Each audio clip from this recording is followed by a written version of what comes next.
Supreme কোর্টের আইনজীবী সোহেল রানাকে ৬ মাস ৩ দিন গুমের ঘটনায় সাবেক প্রধানমন্ত্রী শেখ হাসিনা সহ ২৬ জনের বিরুদ্ধে মামলা করেছেন ভুক্তভোগী নিজেই।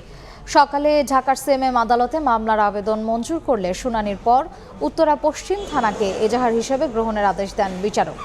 ভুক্তভোগীর অভিযোগ, ২০১৫ সালের ১০ ফেব্রুয়ারি রাতে উত্তরায় সড়ক থেকে বন্ধুসহ তাকে গাড়িতে করে তুলে নেয় কয়েকজন।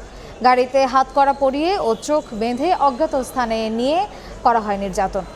মামলায় শেখ হাসিনা ছাড়াও সাবেক স্বরাষ্ট্র ও আইনমন্ত্রী, সাবেক আইজিপি শহীদুল হক, বেনজির আহমেদকে আসামি করা হয়েছে।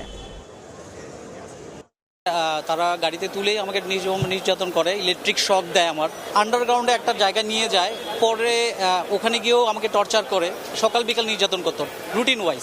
1 সেকেন্ডের জন্য ওখানে কেউ শুইতে পারতো না, পিছনে হাত বাঁধা থাকতো, চোখ বাঁধা থাকতো, খাওয়ার সময় একটু লুজ করে দেওয়া হতো।